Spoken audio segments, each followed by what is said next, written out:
Hello, welcome to back my channel in Political World. Guys, I hope your study is going very well. So आज आपकी इसी study में help करने के लिए मैं आ चुकी हूँ अपनी एक नई वीडियो लेकर, जो कि है अंतर्राष्ट्रीय संबंध में यथार्थवादी थॉट से रिलेटेड एवं नव यथार्थवादी। क्या होता है ये दोनों कॉन्सेप्ट आज इसे समझने वाले हैं, जो कि टॉपिक जो है पॉलिटिकल साइंस वाले ऑनर्स वाले स्टूडेंट्स के लिए बहुत ही इम्पॉर्टेंट हो जाता है। ये UPSC, BPSC and other competitive exams के स्टूडेंट्स के लिए ऑप्शनल एग्ज़ाम में भी पॉलिटिकल के थ्योरी वाले कॉन्सेप्ट में ये कॉन्सेप्ट ज़रूर आता है गाइस, इम्पॉर्टेंट है। तो बने रहिए इस वीडियो में और ज़्यादा से ज़्यादा शेयर कीजिए अपने फ्रेंड्स के साथ और नोट्स बनाते रहिए, पढ़ते रहिए। तो शुरू करते हैं अपने इस टॉपिक को। इसके बारे में बता देती हूँ गाइस, ये इंटरनेशनल रिलेशन के अंतर्गत आता है। यथार्थवाद अर्थात रियलिज्म, जो कि शक्ति की बात करते हैं कि रियलिटी में अंतर्राष्ट्रीय संबंध में देखा जाए तो क्या है, शक्ति का संबंध है देशों के बीच। ये एक तरीके से उपागम है गाइस, जिसका संबंध जो है अंतर्राष्ट्रीय से रिलेशनशिप से है, जिसकी शुरुआत 18वीं से 19वीं सदी के मध्य हुई थी तथा इसका पुनरुत्थान द्वितीय विश्व युद्ध के बाद हुआ, जो कि मैंने अपनी लास्ट वीडियो में द्वितीय विश्व युद्ध के बारे में इसलिए बताया था ताकि आप इस वाले कॉन्सेप्ट को और अच्छे से समझ पाएँ। द्वितीय विश्व युद्ध के बाद कई ऐसी परिस्थितियों के कारण हुआ था जब उन्होंने हिटलर विस्तारवादी आक्रामक नीतियाँ, युद्ध और शक्ति की आवश्यकता दिखा रहा था। कल हमने पढ़ा था ना गाइस कि हिटलर ने किस प्रकार से जर्मन देश के होते हुए उसने काफ़ी सारे देशों, डेनमार्क, ऑस्ट्रेलिया, वियना, अनेक यूरोपीय देशों पर जाकर और अफ्रीका, एशिया तक अपने पैर पसारने की आक्रामक नीतियों का प्रयोग किया था, जिससे वो पूरे विश्व पर कब्जा पाना चाह रहा था। किसके माध्यम से? शक्ति के माध्यम से और आक्रामकता के माध्यम से बदला लेने के लिए प्रथम विश्व युद्ध के बाद। तो ये सब जो नीतियाँ होती हैं गाइस, आक्रामक नीतियाँ युद्ध की शक्ति की आवश्यकता को दिखाता है। जॉन कैनन नेबोर जैसे अनेक विद्वानों ने यथार्थवाद में अपना योगदान दिया है।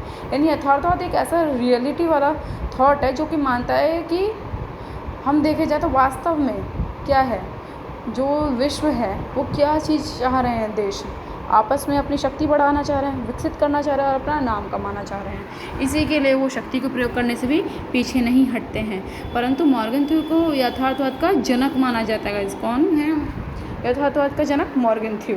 ओके, मॉर्गन थ्यू ने काफ़ी ज़्यादा थ्योरी दी यथार्थवाद के बारे में। इन्होंने ही यथार्थवाद का वैज्ञानिक ढांचा प्रस्तुत किया। यथार्थवाद दृष्टिकोण को मानते हैं वो बताते हैं कि विश्व के सभी राष्ट्रों के बीच संघर्ष वैमनस्य की शुरुआत से ही रहा है। स्टार्टिंग से, हिस्ट्री के काल से हम देख सकते हैं, शुरुआत से ही सभी देशों के बीच में ये संघर्ष रहा है। इनका मानना है कि हर काल में, हर देश में अर्थात शक्ति के लिए संघर्ष होता रहा है।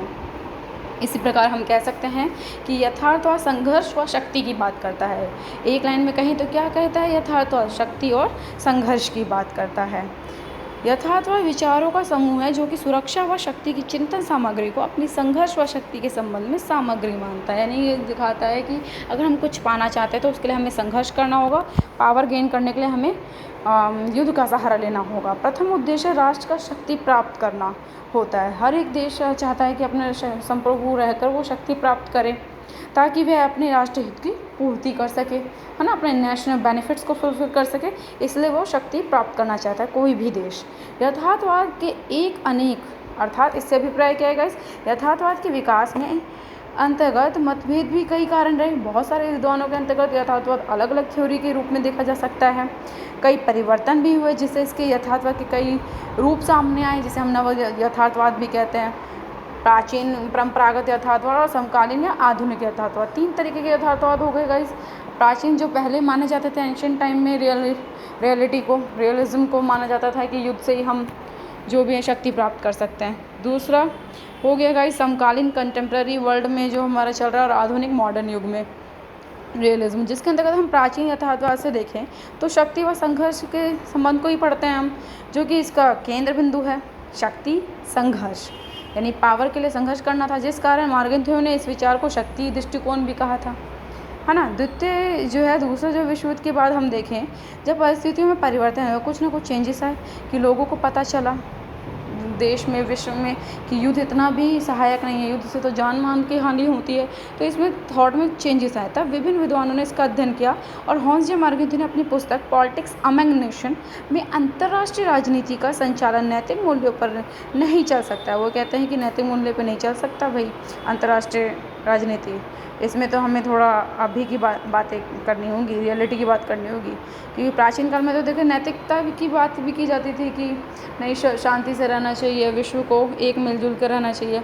ऐसी भावना भी है, जैसे हमारा भारत में वासुदेव कुटुंबकम की थॉट है जो प्राचीनतम यथार्थवाद से ली गई है, और भारत यही मानता है कि विश्व में शांति बनी रहे। उसके लिए भारत ने पंचशील का भी प्रयोग किया गया, इस आप सभी जानते हैं। पंचशील सिद्धांत भारत की विदेश नीति का प्रमुख सिद्धांत रहा है और अभी भी चल रहा है। यथार्थवाद दृष्टिकोण के अनुसार देखें तो मानव स्वभाव में निहित गुण के कारण वह दूसरों से सर्वश्रेष्ठ व अधिक शक्ति प्राप्त करना चाहता है। ये रियलिटी है इसकी, हर कोई आज के युग में पावरफुल बनना चाहता है अपने सामने वाले से, चाहे वो एक इंसान हो या देश हो। हर एक देश अपने आप को पावरफुल बनना चाहता है। इसके लिए वो उसी प्रकार अंतर्राष्ट्रीय स्तर पर एक देश का विभिन्न देशों के साथ शक्ति का संबंध होता है, रिलेशनशिप होता है पावर का अंतर्गत। वह शक्तिशाली साधन संपन्न देश बनना चाहता है। हर एक कोई देश चाहता है कि हमारे पास सारे रिसोर्सेज हो जिससे हम किसी के ऊपर डिपेंड ना हो। अंतर्राष्ट्रीय स्तर पर देखें तो संबंध का उपागम जो है ये आदर्शवाद भी है, यथार्थवाद और नव यथार्थवाद। आदर्शवाद क्या होता है गाइस, जो आइडियलिज्म की बात करता है अर्थात नैतिकता पर बल देते हैं, जैसे हमें युद्ध नहीं करना चाहिए, आदर्शवाद की थॉट हो गई। यथार्थवाद यानी जो रियलिज्म की बात करता है, जो मॉर्गन थ्यू जो हम ऊपर पढ़ रहे हैं गाइस, मॉर्गन थ्यू ने जो कहा है विश्व में अपने राष्ट्रीय हितों की पूर्ति के लिए अगर आवश्यकता पड़े तो देश को युद्ध का सहारा लेना चाहिए, शक्ति प्राप्त करने के लिए युद्ध ही करना चाहिए, संघर्ष हिंसा की बात करते हैं, वही यथार्थवाद है। और नव यथार्थवाद इनका मानना है कि नहीं, हमें युद्ध नहीं करना चाहिए, संधि, समझौते, बात विचार के द्वारा भी हम अपने संबंध बना सकते हैं। नव यथार्थवाद है। तो गाइज एक एक करके हम और टॉपिक्स को मैं आप डिटेल में बताती हूँ। देखिए आदर्शवाद के से क्या अभिप्राय, इसके अनुसार अंतर्राष्ट्रीय स्तर पर नैतिकता से कार्य करना चाहिए, यानी मोरलिटी का भी हमें उपयोग करना चाहिए, हमेशा युद्ध नहीं करना चाहिए। ऐसा कौन कहता है? आइडियलिज्म थॉट कहती है। किसी भी देश को कभी भी युद्ध व बल का सहारा नहीं लेना चाहिए, क्योंकि इससे किसी एक देश का नहीं बल्कि समस्त विश्व प्रभावित होता है ना। जिस कारण हमें शक्ति के बढ़ाने के लिए युद्ध नहीं करना चाहिए। ओके, क्योंकि जैसे हम जानते हैं प्रथम विश्व युद्ध हो चाहे द्वितीय विश्व युद्ध हो, शुरू तो कुछ ही देशों के बीच हुए थे, परंतु फैलते फैलते वो पूरे विश्व के अंतर्गत उनका प्रभाव देखने को मिला हमें। तो इसलिए हमें युद्ध नहीं करना चाहिए। कौन कहता है? आदर्शवाद थॉट। यथार्थवाद क्या कहते हैं आप देखिए, रियलिज्म जो है इनका मानना है कि विश्व में स्वयं को मजबूत व शक्तिशाली स्थिति प्रदान करने के लिए आवश्यकता पड़ने पर युद्ध किया जा सकता है, तथा इस सिद्धांत के अनुसार विश्व में अब स्थिति आ चुकी है जब मानव स्वभाव के हित के अंतर्गत भी जब हम एक दूसरे से सर्वश्रेष्ठ बनना चाहते हैं तथा विश्व में अंतर्राष्ट्रीय स्तर पर राष्ट्र हित अपने राज्य की ज़रूरतों को पूरा करने के लिए, जैसे प्राचीन काल में हम देखें तो मिडिवल टाइम में जो ये साम्यवाद विचारधारा चल रही थी, उपनिवेशवाद देशों को अडेप्ट किया जाता है, किसके लिए? व्यापार के लिए, अपने हितों के लिए। हर एक जैसे ब्रिटेन हो गया, फ्रांस हो गए, जर्मनी जैसे देश जो संसाधन संपन्न देश होने के बावजूद भी वो देश और अपना विस्तार करना चाह रहे थे ताकि वो अपना सुरक्षा का दायरा बढ़ा सकें। युद्ध व बल का सहारा लेना आवश्यक मान रहे थे। वह शाश्वत है, जो कि इतिहास काल से देखा जा रहा है। कोई भी देश अपनी स्वार्थ हेतु दूसरों का उपयोग कर सकता है। ये कौन कहता है? रियलिज्म अर्थात यथार्थवाद। इसके समर्थक मॉर्गन थ्यू थे, जो कि यथार्थवाद के जनक माने जाते हैं। इन्होंने आदर्शवाद को नकार दिया, है ना। अब है नव यथार्थवाद, न्यू रियलिज्म। सॉरी गाइस, मैंने आइडियलिज्म लिख दिया, आप इसे कट कर देना, रियलिज्म करना। इनका मानना है कि यथार्थवाद के अनुसार जो शाश्वत युद्ध को इन्होंने शाश्वत कहा है वह सरासर गलत है भाई, वे बेबुनियादी है। क्यों हम युद्ध करें? आवश्यकता मानव पड़ रही है तो हम समझौते भी तो कर सकते हैं, क्योंकि यदि हम युद्ध का सहारा लेते हैं तो उससे जान व माल की हानि होगी, है ना, और होती रहेगी, असुरक्षा की भावना फैली रहेगी, सभी लोग डरे रहेंगे, सहमे रहेंगे। कब तक? तो ऐसी विदेश नीति का क्या फ़ायदा जिससे देश की जनता के साथ साथ समस्त विश्व युद्ध व आतंक के खतरे में हम जीवन व्यतीत करते रहें? तो ये बात बिल्कुल सही कही है नव यथार्थवादियों ने। इसलिए नव यथार्थवाद के अनुसार हर किसी देश को अपनी विदेश नीति ऐसी बनानी चाहिए जिससे कि स्वयं के हित के साथ साथ वैश्विक कल्याण को भी बढ़ाया जा सके व विश्व शांति को बढ़ावा मिले। तो ये एकदम परफेक्ट नीति रही है गाइस, जो आधुनिक काल में चल रही है नव यथार्थवादी, जिनका मानना है कि हमें शांति से रहना चाहिए और समझौते संधियों का प्रयोग करके एक दूसरे का सहारा बनना चाहिए। ठीक है गाइस, परंतु हम पढ़ रहे हैं यथार्थवाद के बारे में, तो उसके परिचय को और डिटेल में हम जानते हैं कि क्या है यथार्थवाद, क्यों मॉर्गन थ्यू ने बोला उस काल में, उनके समय में, मॉर्गन थ्यू के समय में ये यथार्थवाद उन्हें जायज़ लग रहा था कि हाँ, हमें विकसित करने के लिए अपने लाभ को भी, प्रॉफिट को काम करना चाहिए। तो देखिए इनके अनुसार हमें अपनी देश की विदेश नीति ऐसी बनानी चाहिए तथा राष्ट्रीय हित को पूरा कर सके। जो जिस देश ने इन दोनों शक्ति व राष्ट्रीय हितों को पूरा कर ले वही शक्तिशाली देश होता है, ऐसा मानते हैं मॉर्गनथ्यू। ठीक है, क्योंकि कमज़ोर होने पर कोई भी देश ख़त्म होने का खतरा रहता है ना। कोई भी देश अगर कमज़ोर हो जाता है, वीक पड़ जाता है, तो उसे दूसरा देश अडॉप्ट ही कर लेता है, चाहे वो किसी भी तरीके से कमज़ोर हो, आर्थिक रूप से, राजनीतिक रूप से या सामाजिक रूप से। इसलिए सभी देशों को हर एक रूप से मजबूत होना पड़ता है। इसलिए स्वयं को सभी से बचाने के लिए शक्ति अर्जित करने की आवश्यकता होती है यथार्थवाद के अनुसार, जिसके अंतर्गत युद्ध व कूटनीति का प्रयोग किया जा सकता है। यथार्थवाद का विकास देखिए गाइस, अब इसका हमने परिचय पढ़ लिया। अब इसका विकास देखिए किस प्रकार से ये थॉट जो है डेवलप्ड होता गया। इसका विकास लगभग 200 साल पहले से होता आ रहा है, 200 ईयर्स अगो ये चल रहा है इसका प्रोसेस। यह विचारधारा हमारे समाज में कई शताब्दी से देखी जा रही है।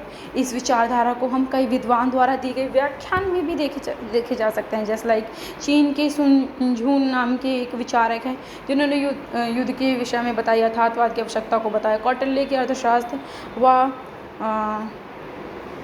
व थ्यूसिडाइज नामक एक हिस्ट्री के हैं philosopher, Peloponnesian war, Machiavelli, The Prince उनकी पुस्तक में, व हॉब्स की लेविंथन वाली पुस्तक में, इन सभी विद्वानों ने अपनी पुस्तकों में यथार्थवाद का व्याख्यान किया है, यानी इसको डिटेल में बताया, जो कि 2000 साल से भी पहले हो चुका है। व इसमें अभी भी द्वितीय विश्व युद्ध के बाद भी परिवर्तन हो रहे हैं ना, जिसे हम नव यथार्थवाद कह रहे हैं। आधुनिक काल में द्वितीय विश्व युद्ध के बाद ही यथार्थवाद का उदय हुआ है।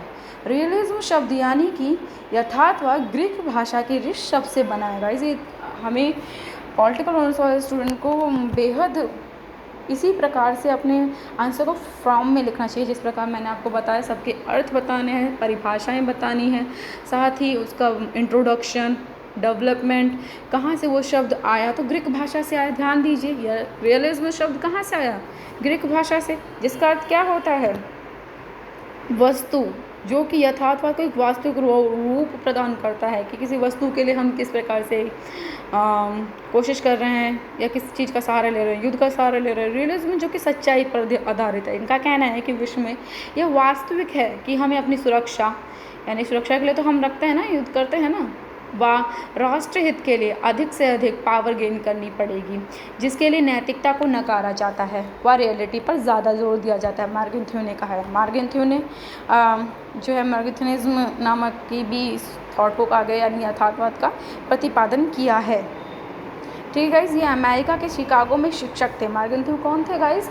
वो शिक्षक थे, एक टीचर थे, जो कि वाशिंगटन में भी कार्य करते थे। वे राजनीति के प्रोफेसर रह चुके हैं, यानी पॉलिटिकल साइंस के प्रोफेसर रह चुके हैं गाइस, जो कि अंतर्राष्ट्रीय स्तर पर अपना विचार यथार्थवाद को कई पुस्तकों द्वारा उन्होंने पहुंचाया है। पहली पुस्तक है पॉलिटिक्स ऑफ नेशन, जो कि 1949 में लिखी थी, राष्ट्रों के मध्य राजनीति। इसका हिंदी में है scientific man vets power politics 1946 और in defence of the national interest 1951। ये 3-4 पुस्तकों के नाम है गाइज, आप मेंशन कर लीजिएगा। ये बहुत ही इंपॉर्टेंट है और आपको इस तरीके से एग्ज़ाम में मार्क्स भी काफ़ी अच्छे मिलते हैं। ये पॉलिटिकल ऑनर्स वाले बच्चों के लिए कॉलेज गोइंग जो हैं 3rd सेमेस्टर 4th सेमेस्टर में ये आ जाता है आपका सिलेबस में, तो आप कवर अप कर लीजिए गाइस, काफ़ी हेल्पफुल रहेगा ये नोट्स आपके लिए। देन मॉर्गनथ्यू ने सभी पर अपनी पुस्तकों में यथार्थवाद पर जोर दिया है। विभिन्न विचारकों द्वारा यथार्थवाद की परिभाषाएं देखिए आप गाइस। पहले तो हमने केवल मॉर्गनथ्यू के विषय में पढ़ा, अब देखिए 3-4 पॉइंट्स हैं, यानी 3-4 विचारकों के द्वारा क्या कहा गया यथार्थवाद को। थ्यूसिडाइज की पुस्तक द हिस्ट्री ऑफ पोनेन फाइनेंस में वॉर में इन्होंने कहा था कि अधिक से अधिक शक्तिशाली राज्य में युद्ध जीतने की संभावना अधिक होती है, यानी ज़्यादा से ज़्यादा देशों के बीच में अगर हम युद्ध जीतेंगे तभी वो यथार्थवाद है। कौटिल्य ने अपनी पुस्तक अर्थशास्त्र में कहा था कि युद्ध अनैतिक नहीं है, नैतिक है। मतलब कौटिल्य भी जो हमारे चाणक्य रह चुके हैं उनके काल में, वो उनका कहना था कि युद्ध अनैतिक नहीं है, आवश्यकता पड़ने पर अपनी पावर को बढ़ाने के लिए हम कर सकते हैं युद्ध, ऐसा कहते थे उस काल में। अनैतिक नहीं है बल्कि वह तो वीरता का परिणाम होता है।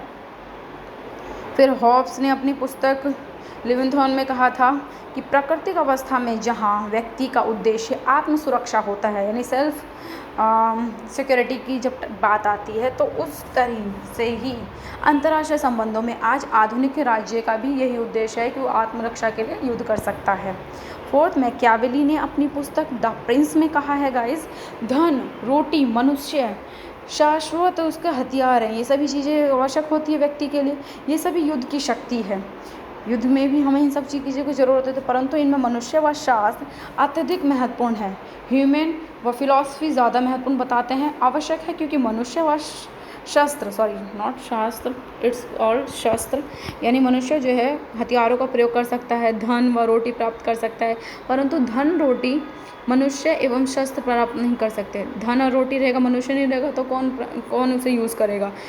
इसी प्रकार से सभी विचारकों ने अपने विचार दिए गाइस। तो उपयुक्त विचारकों कथनों को अध्ययन के पश्चात यह सिद्ध होता है कि यथार्थवाद में शक्ति को प्राप्त करने की बात कही गई है। रियलिज्म में क्या कहा गया है? शक्ति को प्राप्त करने की बात।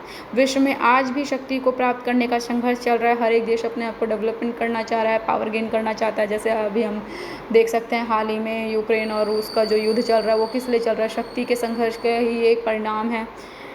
तो अपनी देश की सुरक्षा के लिए युद्ध न्याय संगत होता है, ये भी कहा जा सकता है।